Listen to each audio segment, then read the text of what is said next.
Om Swastiastu, perkenalkan saya Putu Andika Ardianta Putra dengan NIM 030 dari Prodi Informatika Angkatan 2023. Di video ini saya akan membagikan pengalaman saya menggunakan Linux di VirtualBox. Jadi setelah melakukan instalasi VirtualBox, kita kan perlu mounting untuk operating sistemnya. Nah, jadi untuk memilih Linux itu kan distributionnya atau distronya banyak. Jadi supaya tidak jadi dari yang saya baca, dari sekian banyak distro itu yang paling membedakan tuh adalah desktop environment-nya. Desktop environment itu apa?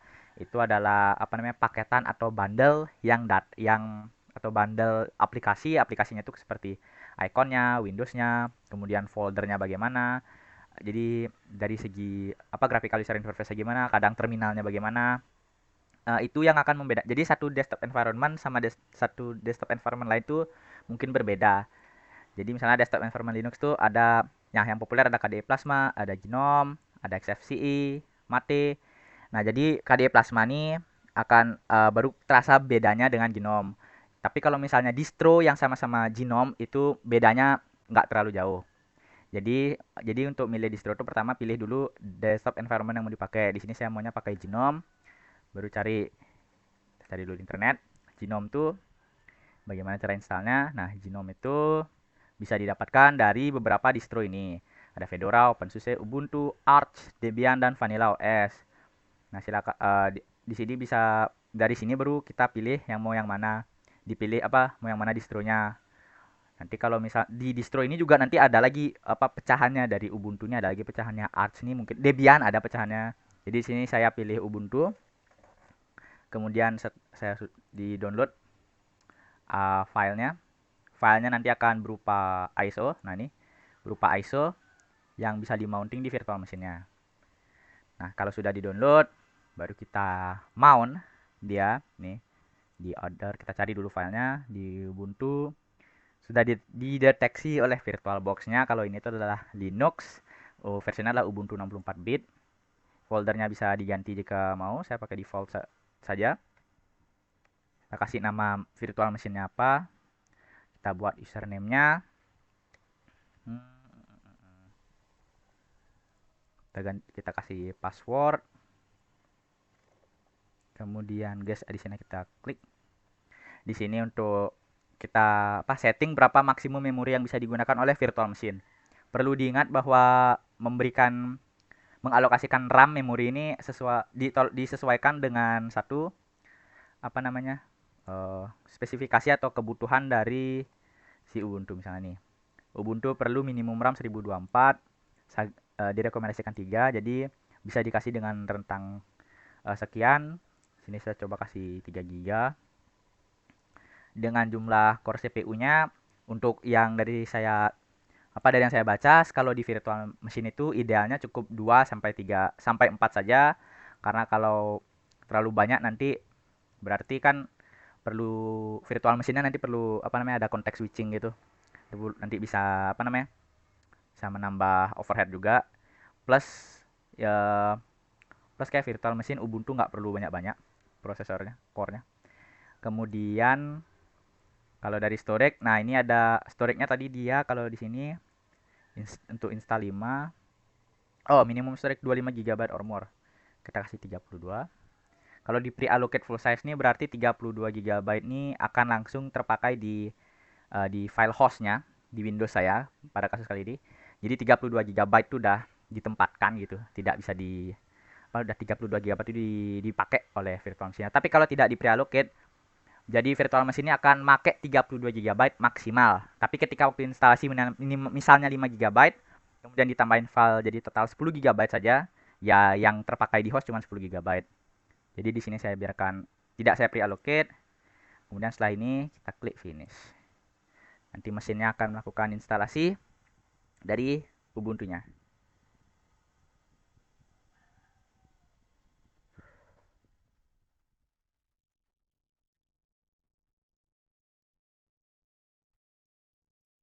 Nah, di sini akan ada try or install Ubuntu. Jadi bakal ada notifikasi integrasi mouse sama apa perangkat-perangkat USB biasanya ya. Nah, kalau misalnya apa namanya menemukan error seperti ini, ditunggu saja karena pada tab sebelahnya dia sedang melakukan instalasi. Itu ada yang finish. Jadi nanti setelah semuanya selesai baru akan dimasukkan ke pilihan apakah mau edit atau install Ubuntu. Mencoba atau langsung install Ubuntu. Ya untuk pindah ke tab ini pakainya Alt tab ya. Jadi lupa di mention. Nah, habis itu untuk selanjutnya ada ini baru ada instalasi dari Ubuntu-nya di VM-nya. Jadi kita improve your installation. Jadi ini bebas. Instalasinya ini nanti berdasarkan si ISO bukan download lagi. Tapi kalau misalnya pakai wired nih bisa download apa namanya? Aplikasi tambahan. Saya di sini pakai do not connect internet. An update available. Untuk sekarang di skip dulu. Nah, di sini ada pilihan mau install Ubuntu atau coba Ubuntu dulu. Kalau mau coba silahkan. Di sini saya mau install Ubuntunya. Ada interaktif, boleh. Saya milih yang interaktif supaya di guided step by stepnya. Nah, di sini ada apa namanya? Selectionnya mau default atau mau extended. Jadi kalau extended ada Office toolnya, ada web browsernya. Default juga udah ada web browsernya, cuman Office toolnya sih. Ini untuk install third party software graphic and wifi hardware, additional media format. Bebas saja kalau mau, silakan, kalau tidak ya juga silakan. Nah, nanti di sini kalau misalnya sudah selesai tadi apa setup apa pilihan-pilihannya, pilih erase disk and install Ubuntu. Karena saya sudah install jadi saya tidak perlu ini. Saya power off mesin saya. Yep.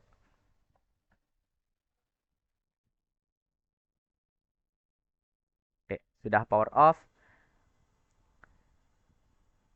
Sekarang saya akan pindah ke Ubuntu yang sudah saya instalasi. Nah, jadi untuk memulai apa namanya virtual machine yang sudah diinstalasi dan di setup sebelumnya, tinggal diklik start. Tapi selain diklik start juga bisa diubah lagi untuk alokasi memorinya. Kemudian alokasi video memori ini apa namanya? Video memori ini seperti memori grafiknya. Kemudian juga bisa diubah untuk visual state-nya itu mau windowed atau full screen. Di sini saya akan memilih full screen. Setelah itu baru bisa di start. Jadi nanti akan tinggal ditunggu untuk booting up virtual machine-nya. Kalau ada pesan seperti ini silakan diklik switch. Hotkey-nya untuk sekarang adalah right control. Nah, sudah sampai di bagian menu ini, dipilih usernya, kemudian dimasukkan password yang sudah disetting waktu instalasi. Oke, sudah masuk di Ubuntu-nya. Jadi kita lihat di sini ada sudah dapat Firefox. Untuk file explorer-nya adalah file yang ini. Ini ada beberapa file yang sudah saya download sebelumnya dan nanti saya akan lakukan instalasi. Ada App Center. App Center ini sesuai namanya ya pusat aplikasi untuk Ubuntu. Untuk apa namanya? Untuk akses untuk melihat semua aplikasi-aplikasi yang ada di di Ubuntu ini, itu pencetnya itu adalah tombol Windows dan A. Nah, jadi akan terlihat di sini ada clocks, ada kalkulator, ada text editor. Kemudian untuk task manajernya punya Ubuntu itu ada sistem monitor namanya. Ini ada terminalnya. Sistem monitor. Setelah kita buka ini mas dulu.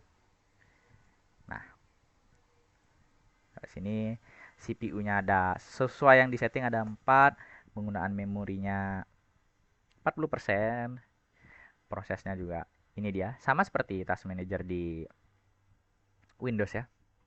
ID memorinya berapa. Kemudian di App Center nih bisa kita cari aplikasi yang mau kita install. Jadi kayak App Store. dan Play Store ya dan sebagainya. Spotify, Spotify Kitty. Nanti kalau mau diinstal bisa tinggal diklik install dan akan ada di sini. Kemudian untuk instalasi yang ini saya instalnya versi basic. Jadi untuk dokumen viewer itu belum ada. Saya di sini maunya pakai LibreOffice. Harusnya tadi di instalasinya yang paketan ya supaya include, tapi saya sudah terlanjur instalasi yang basic. Jadi untuk instalasi aplikasi itu tadi bisa lewat App Store dan juga bisa lewat terminal. Untuk buka terminal kita ketik Ctrl Alt T. Nah, untuk apa namanya melakukan instalasi aplikasi itu umumnya digunakan yang saya baca, yang saya lihat-lihat itu kalau misalnya ada instalasi seputar instalasi di Linux tuh biasanya banyak banyak banget pakai sudo apt atau sudo apt-get. Jadi sudo apt-get itu apa? Nah, untuk akses komen sudo sudo ini kita masukkan dulu password untuk user yang bonbon ini. Saya masukkan sesuai dengan yang sudah saya buat. Nah, walaupun ketika diketik itu tidak kelihatan, tapi sebenarnya ini sudah masuk karakternya.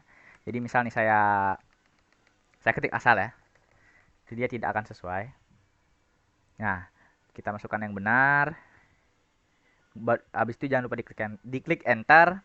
Nah, dia akan baru jalan komen sudo apt ini. Jadi apt ini adalah komen untuk melakukan package manager dan memberikan komen untuk mencari dan memanage informasi tentang package. Package itu biasanya bisa berupa apa namanya?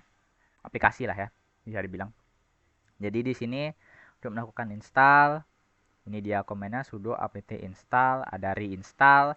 Untuk remove juga bisa lewat sini, update juga bisa lewat sini. Jadi kita kan tadinya mau install LibreOffice. Tapi perlu diingat tidak semua aplikasi itu bisa diinstal. Maksudnya tidak semua aplikasi bisa diinstal langsung lewat sudo apt install ini ya. Sudo apt install nih. Sudo apt install itu tadi dia akan sudo apt install nih, misalnya saya mau install game gitu, game yang uh, game di Steam itu tidak bisa lewat sudo apt install.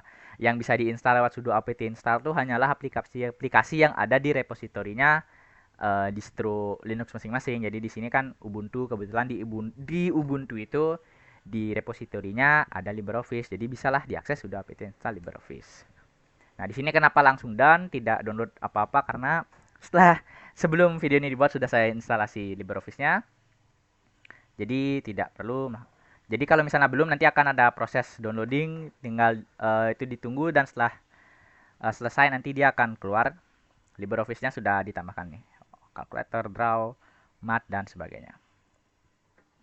Kan gak semua aplikasi itu ada di repositorinya Ubuntu. Misalnya nih ada text editor, saya mau install text editor. Terus setelah saya cari ada namanya Sublime Text editor itu tidak ada di repositorinya Ubuntu. Jadi saya download dulu file.debian ya. Ini. Nah, amd4.debian. Nah, untuk instalasinya gimana? Jadi kalau di Windows kan bisa tuh ada file instalasinya tinggal diklik langsung bisa digunakan. Kalau di Ubuntu atau bukan di Ubuntu ya, di Ubuntu sih. Itu lewat command prompt juga bisa. Ada komennya namanya sudo di package. Kita masukkan password lagi karena saya close tadi. Nah, ini dan action. Oke. Untuk cari tahu tuh sudo di package help. Nah, setelah parameternya tuh ada install, ada unpack, ada remove, ada purge, verify dan banyak sekali di sini. Jadi kalau misalnya untuk instalasi atau kayak buka file ini, itu kita gunakan yang install. Nah, yang ini. Ini dia komennya strip i install, habis itu perlu deb file name. Nah, jadi sebenarnya sudo dpackage ini juga dijalankan sih waktu sudo install tadi Dia ada juga komennya, tapi kan langsung dijalankan oleh sudonya kayak paketan komen gitu loh. Jadi ketika sudo install di sudo apt-nya dipanggil, sudo sudo d apa sudo dpkg ini juga kepanggil, cuman nggak dilihatkan ya gitu loh. Jadi bisa sudo dpkg install, kemudian nama package-nya langsung dimasukkan ya, Sublime Text. Aduh, susah sih. Nah, copy ini mah.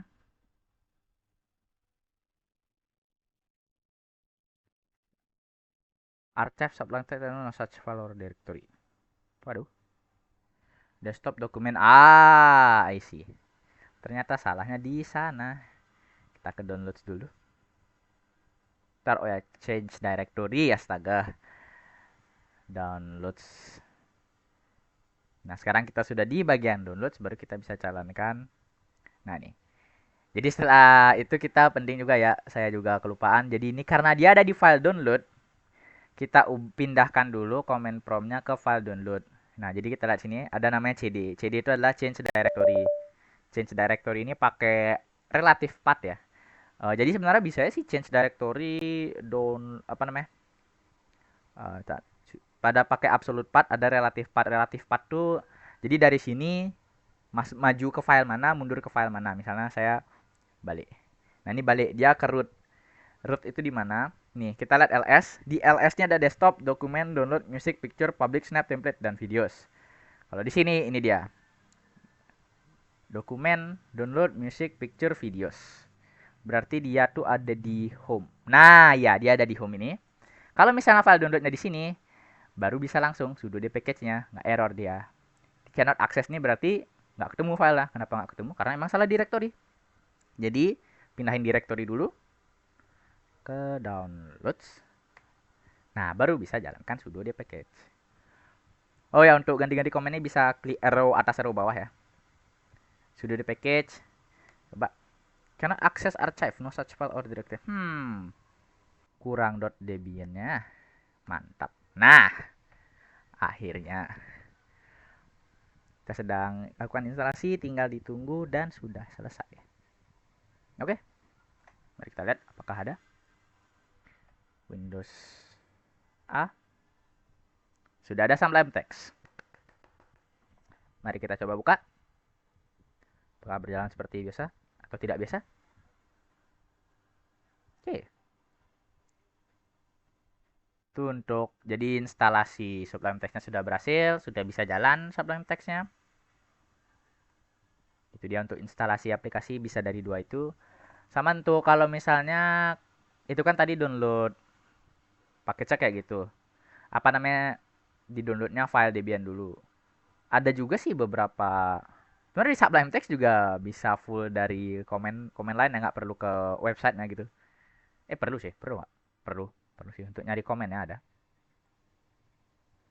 Sublime Text untuk nih ada install for Linux. Nih ada juga bisa pakai widget.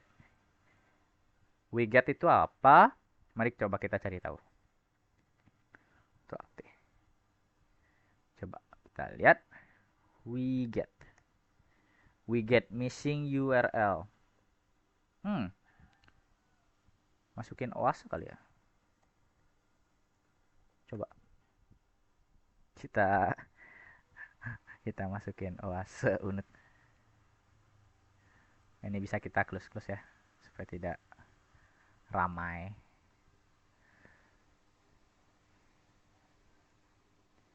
Oke. tp dan unit ac. Oke, coba. Aduh, bukan yang ini.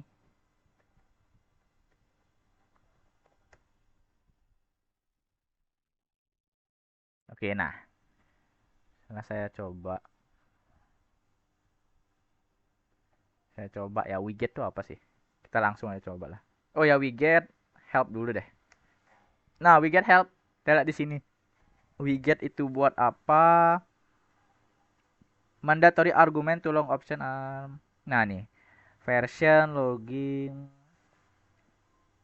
output file, append file, debug, quiet, download, try, http. Coba aja langsung. Widget.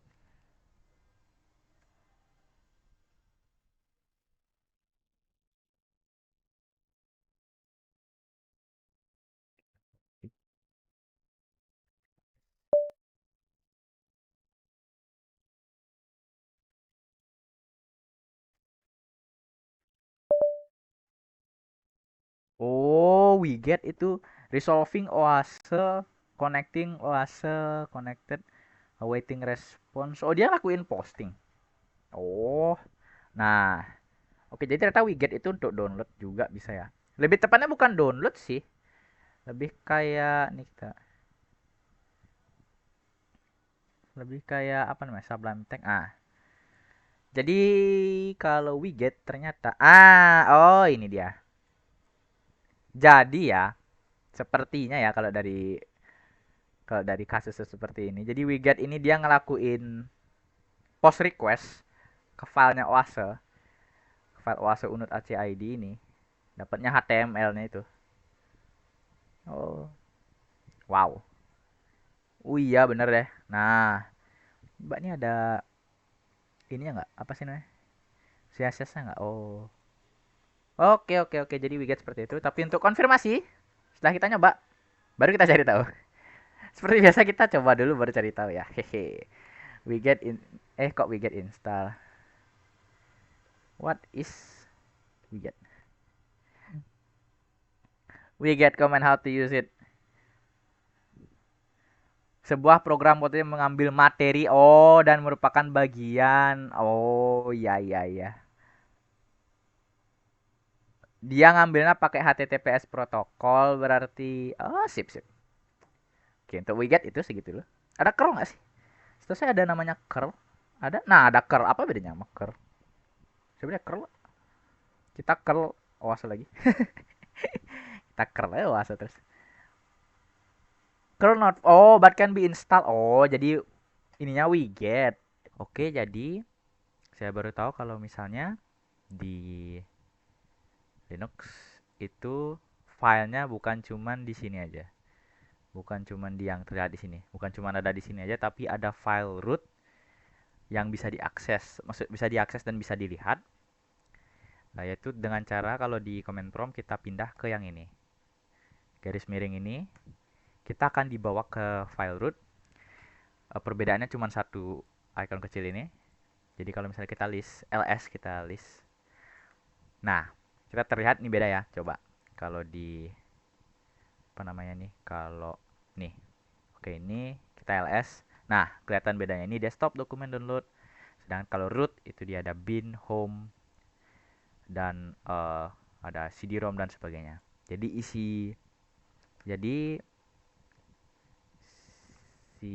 nah ini maksud isi filenya apa aja?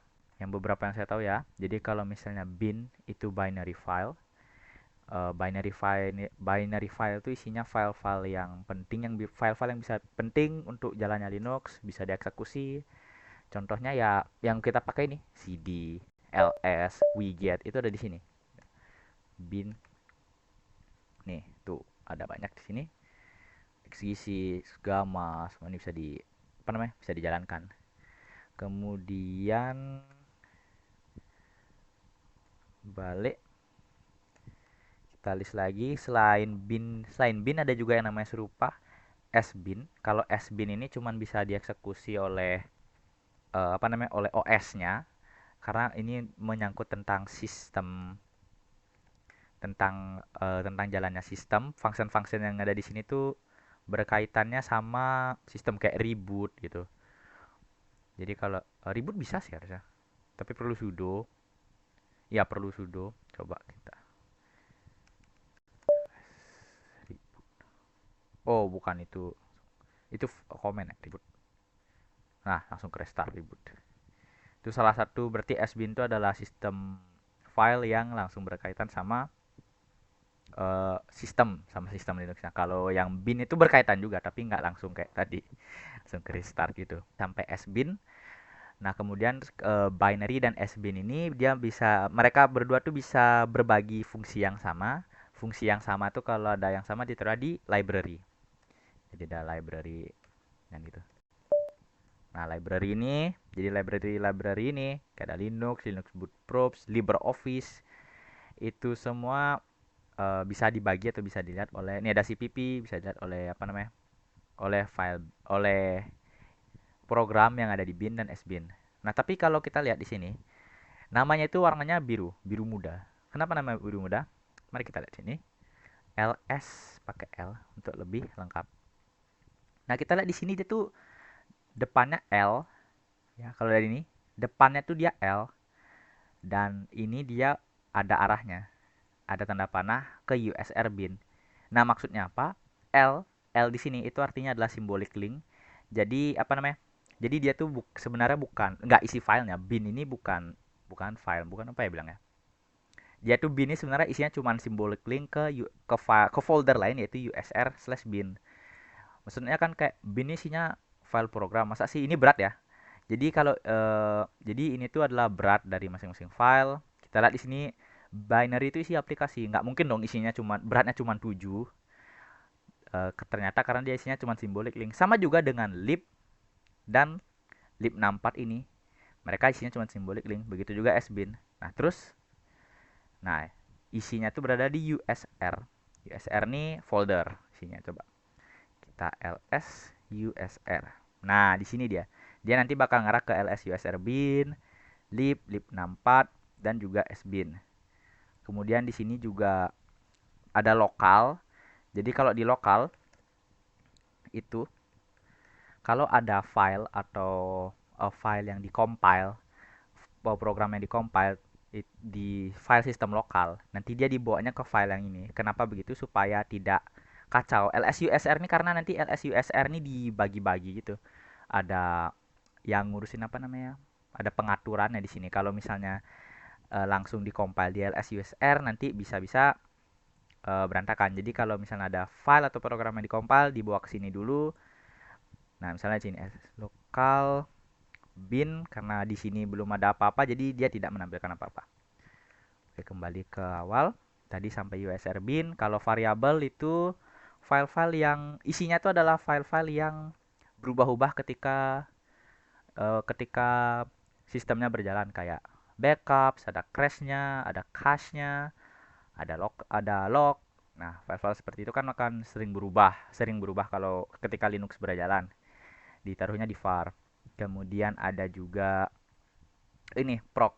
Kalau proc itu isinya adalah nah, ini proc ini kurang lebih isinya itu adalah kayak task manager.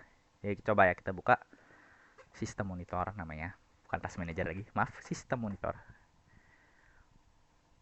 Nah, ini memori paling tinggi, Pak. Selagi gnome shell. Kita buka Firefox deh biar jelas. Firefox.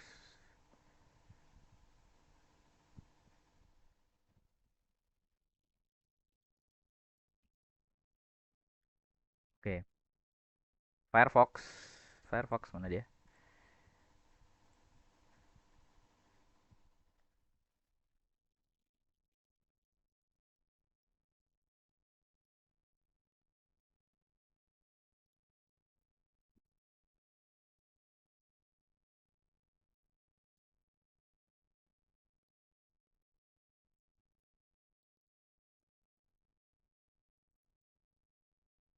Firefox ada. ID-nya 3282. Kalau misalnya kita ls ulang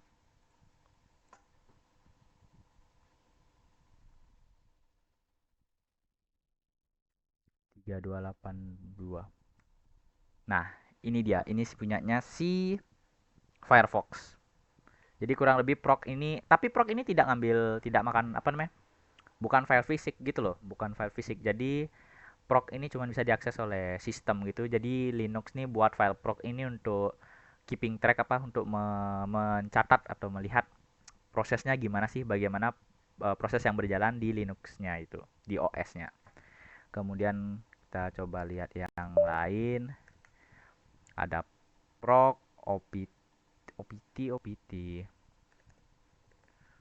apa? Oh, OPT optional file kalau salah OPT itu. Ya ini kan saya yang install nih di VM-nya nih, saya yang install. Kemudian ada dev. Dev ini isinya adalah dev ini isinya adalah interface. Interface dari hardware-hardware yang terhubung sama mesinnya. Ada CPU-nya, ada apalagi ada busnya. Jadi misalnya dibuka LS apa ya? Oh, bukan one.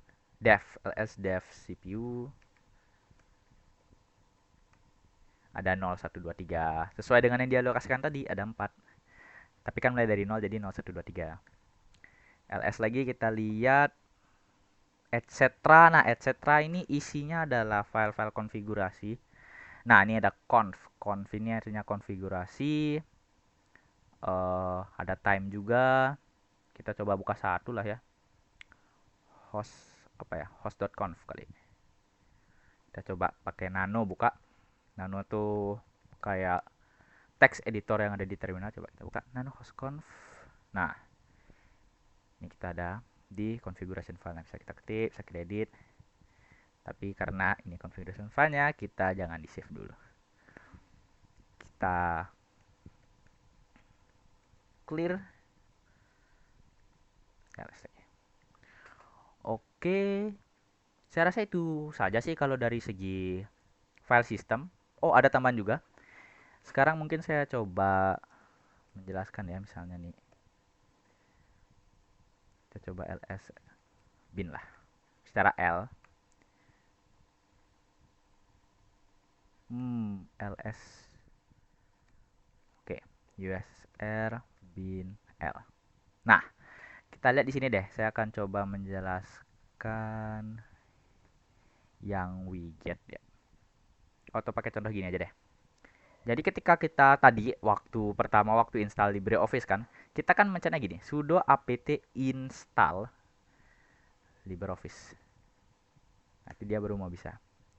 Thread. Nah, begitulah. Versi ada di first version. Tapi ketika kita lakukan apt install LibreOffice, kita lihat di sini, dia akan mengirim pesan. Ini tidak keluar. Could not apt install LibreOffice. Nah, unable to acquire the dpkg front-end lock. Could not open lock file. Permission denied. Nah, padahal karena kita remove sudonya. Kenapa demikian? Kita coba itu ada di var lib dpkg lock front-end. Coba kita ke filenya itu ya. ls. Kita coba view dulu filenya ini.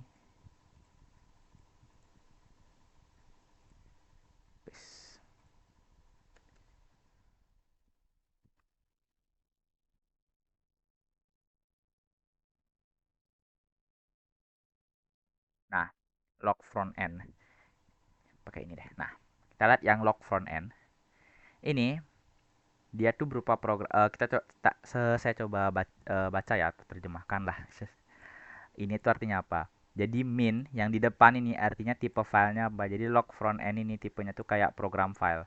Kalau D berarti dia directory. Nah, ini berarti bisa kayak executable gitulah kurang lebih. Nah, kemudian nih ada R, W.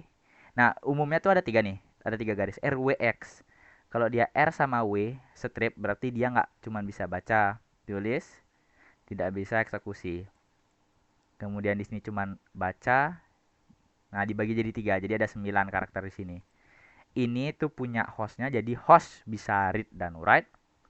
Group bisa read aja. Dan other tidak bisa baca, tidak bisa tulis, tidak bisa eksekusi. Ini ownernya, root ownernya, grupnya ada yang di root ini. Ukurannya 0. Dimodifikasi nih kalau nggak salah itu July 4 jamnya. Namanya log front end. Nah, jadi kenapa tidak bisa kayak tadi waktu kita apt install LibreOffice. Dia could not open log file. Karena kita di sini tuh masuk grup tidak, owner juga bukan. Jadi aksesnya tidak ada. Sedangkan kalau kita pakai sudo, makanya kepanjangan sudo ini adalah super SU-nya itu super user kalau salah. Jadi dengan pakai sudo ini untuk sementara kita ketika melakukan apa? Kita ketika execute command ini itu kita mengambil jadi rootnya. Karena jadi rootnya berarti kita bisa lakuin RW. Kita bisa read dan write. Nah, nah kan bisa. Kemudian untuk ganti ini, ganti apa namanya? Ganti modenya juga bisa, ganti aksesnya juga bisa kalau di Linux. Dari tab kalau saya namanya chmod ya. Coba kita chmod change the mode of each file to mode. Oke, benar ya. Clear berantakan. Kita ls dulu. Nah, nih supaya tahu mau diganti. Kemudian untuk mengganti akses kita juga harus jadi yang punya filenya. Ya make sense dong. Jadi untuk gantinya juga kita perlu sudo lagi.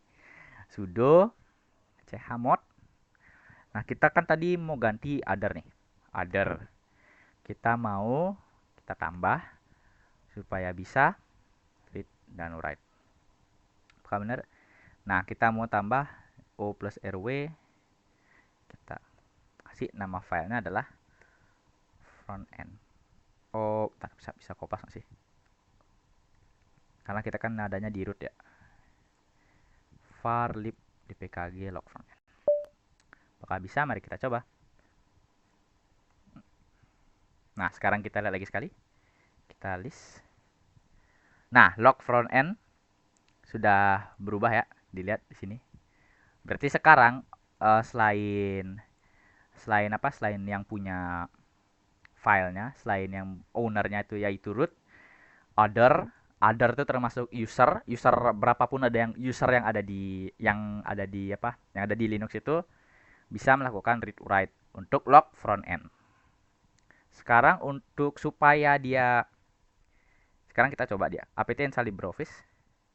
Nah, masih di situ. Sekarang dia udah berubah.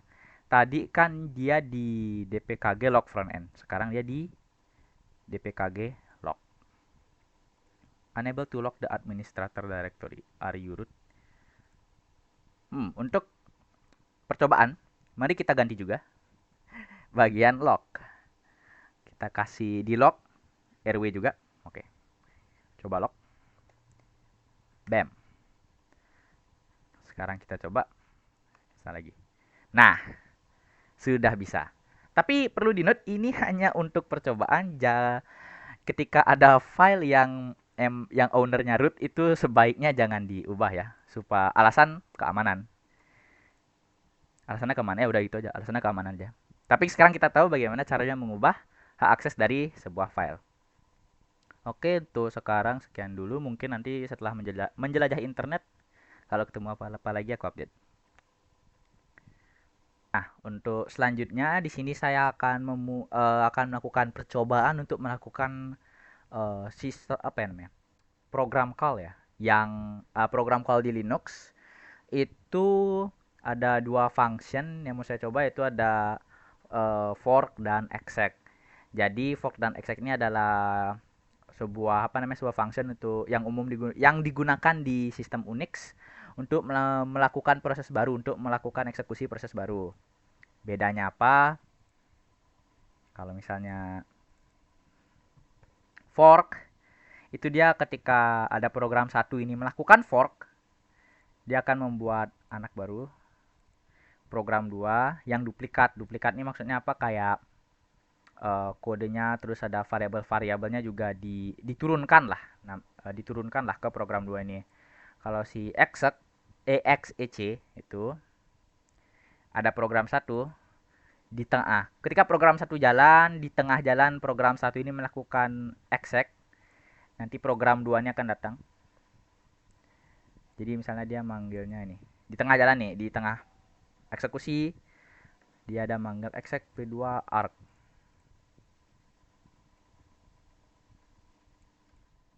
Next dulu. Nanti ada p2 yang akan datang nimpa p1 ini. Bedanya apa? Ini kan dia nggak inherit, ini kayak bukan nimpa gitu. Tapi nanti ada bisa dilempar apa? Ada parameter yang bisa di-pass, yang bisa di-over dari P1 ke P2.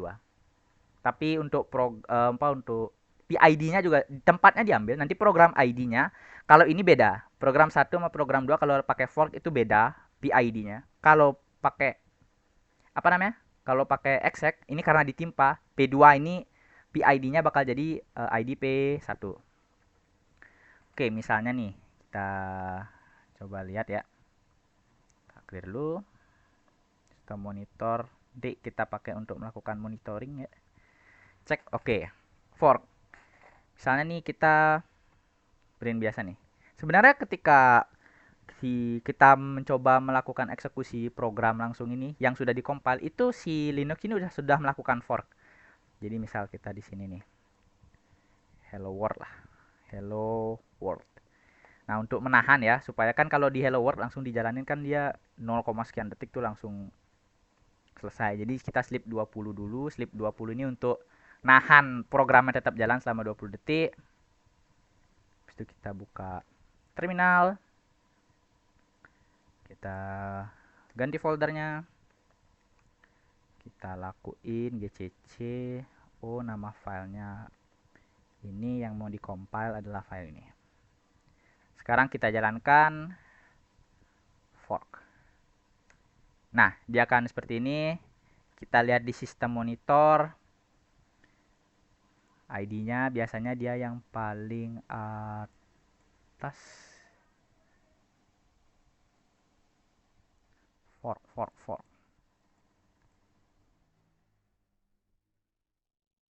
Hello world fork, mana forknya? Waduh, kok tidak ada?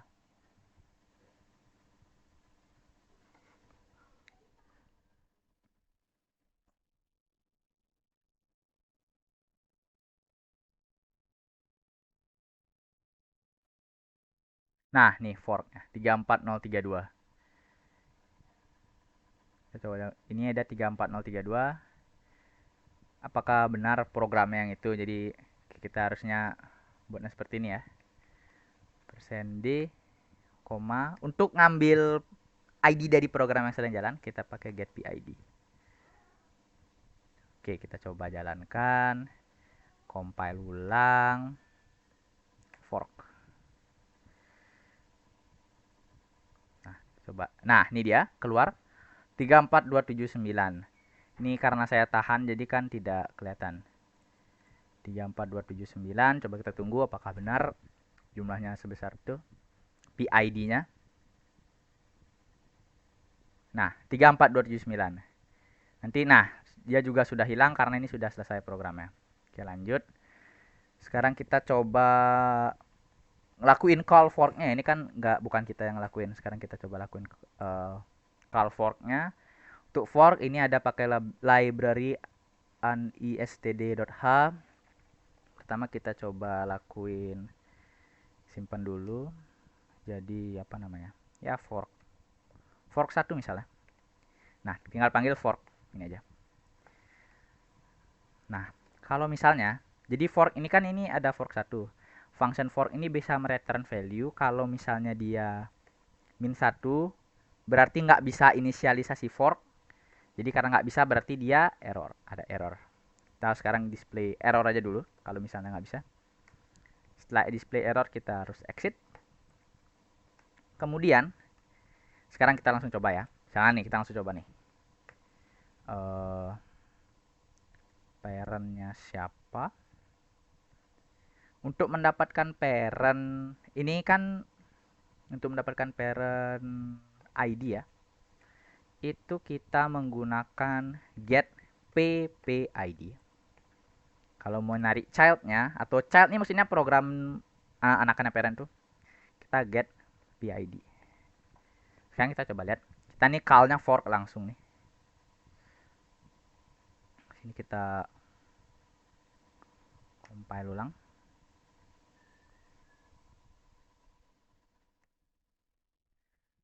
Nah, kita lihat di sini parentnya 33678, childnya 35158.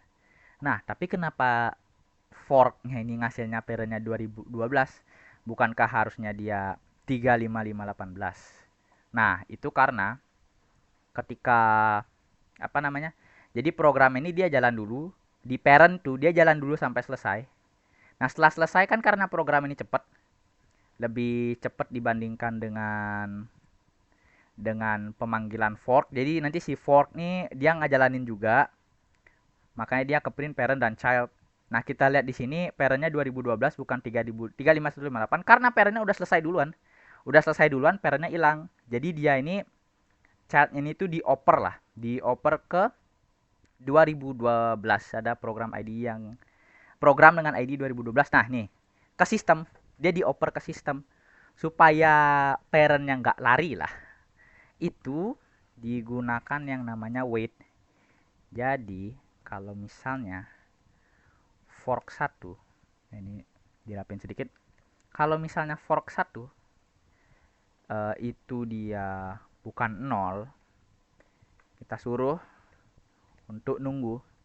Wait ini digunakan untuk melakukan menunggu child proses dari sebuah program. Jadi kan ini childnya dia nih, fork 1 nih. Jadi kalau misalnya fork satunya udah isi, tunggu dulu mainnya. Sekarang kita coba di sini. Kita compile ulang, kita fork. Nah, jadi urutannya bakal terbalik juga. Karena kan kita suruh parentnya nunggu, berarti parentnya di bawah. Kita lihat di sini, parent 33678, child 35879. Ini dia, ini program yang di jalan ini nih, mainnya ini. Itu yang ini, 35879. Dan forknya ini adalah childnya itu yang ini. Sesuai sekarang, sudah sesuai. Nah, sekarang coba kita laku. Nah, kemudian kalau misalnya nih PID T fork 2 itu, nah kalau misalnya forknya 2 kali, uniknya adalah yang hasilnya tuh bukan 3 tapi 4. Kenapa begitu? Karena nih fork, jadi kan 2 kali fork tuh. P1 forknya P2. Pemanggilan fork yang kedua itu dia ngeforknya seperti ini. P, dia ini ke fork, si P2 kena fork, si P1 juga kena fork. Jadilah P4 seperti ini. Nih. Jadi kalau 2 kali fork hasilnya akan seperti ini. Coba untuk fork 2. Ini kalau misalnya ada error, tidak bisa inisialisasi, ini coba dihapus dulu. Biar kelihatan ya dia ada 4. Nih. Kita compile ulang, fork lagi. Fork 1, fork 2, exit 1, kok ada 3? Oh, ini ada 4, maaf. 1, 2, 3, nih ada 4. Tapi seperti tadi juga, dia itu 33678, 36598. Ini 59, ini kan main. Ini anggap mana tadi? Ah, ini P1-nya nih. P1-nya yang ini. Geser sedikit biar kelihatan. Oh. P1-nya yang ini. Ini P1. Oke, dah. P2-nya P2-nya 36600 yang ini. Terus yang kabur ini siapa ya? 36598.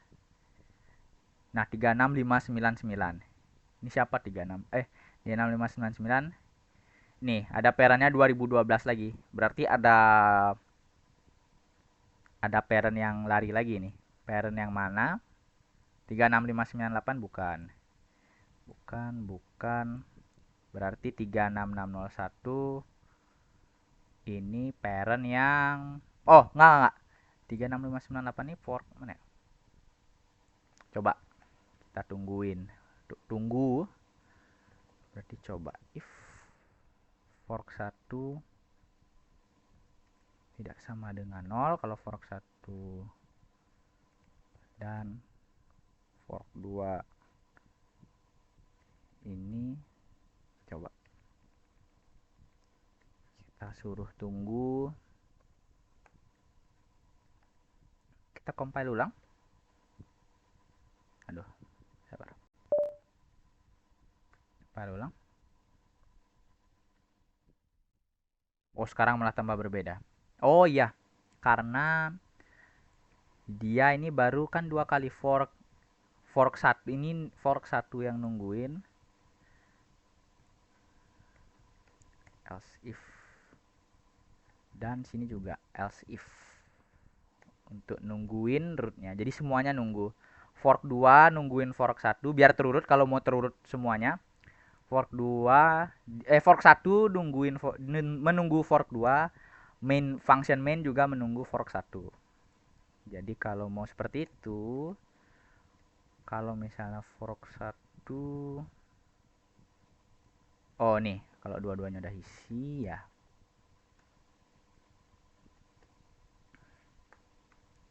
Nah, karena dia jadinya, kalau ini kan punya main nih, yang ini punya main. Main main menunggu 2 fork, dan ini fork 1 menunggu fork 2. Karena dia 2 forknya, jadi kita coba wait no. Coba sedikit. Salah, ini supply.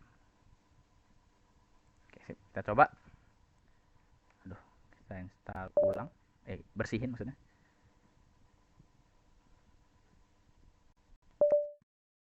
Coba.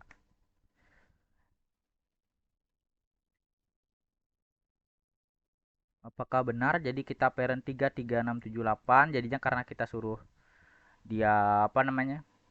Mainnya nunggu, jadi dia paling bawah. 33678 38142. Dia punya anak 2. Benar.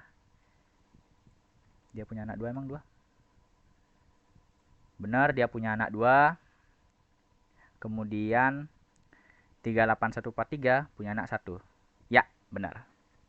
Oke, untuk fork sekian saja. Sekarang kita coba lanjut ke eksekusi. Kalau di exec, ini kita hapus dulu. Kalau di exec, itu kan tadi dia, kita coba anggap ada program looping nih. Sederhana, looping. Misal, salah. Dari 0 misalnya sampai 100. Kalau misalnya dia i-nya 10, saya mau dia melakukan eksekusi.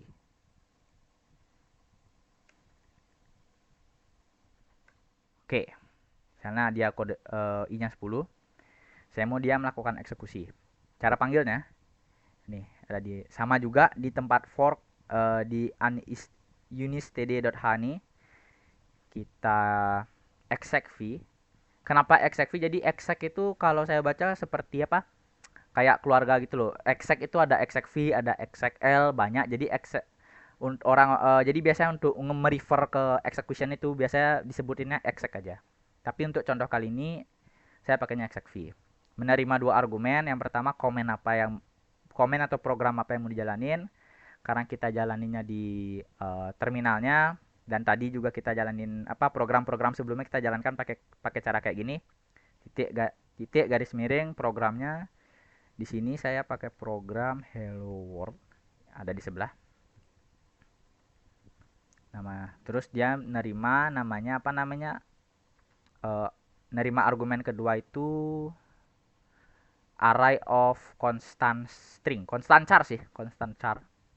Jadi seperti ini. Argv array, dia array of constant char. Kalau penampakan ya seperti ini. Boleh asal dulu untuk apa namanya? Contoh saja soalnya.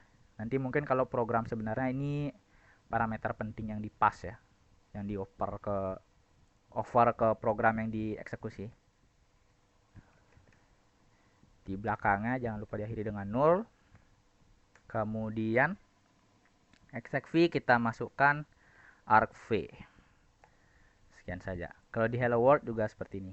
Sekalian juga untuk membuktikan bahwa PID yang dipakai itu sama, kita print juga di sini PID-nya, get PID. Kemudian di hello world-nya juga kita print PID-nya berapa. Salah yang ini Nur. Sip. PID-nya berapa. Oke. Sekarang kita compile dulu programnya. Nih. For kita ganti namanya. exec.c constar charpat. Oke, kita coba lagi sekali ya. Nah, ternyata tidak boleh pakai petik 1, harus pakai petik 2. Sekarang kita coba jalankan ya. Exec. Nah, kita lihat sini. 41466 hello world 41466. Oh, ini coba ulang. Supaya kelihatan bahwa program ini jalan. Oke. Kita ulangi compile lagi sekali. Sekali lagi. Compile ulang dan kita jalankan. Saya kurang tahu kenapa. Tapi setidaknya PID-nya sudah benar. Oke, sekian dulu. Sekian untuk fork dan exec-nya. Dan ini nampaknya akan jadi bagian terakhir dari video. Karena awal video diawali dengan Panganjali, maka diakhiri dengan Paramasanti. Om Santi Santi Santi Om.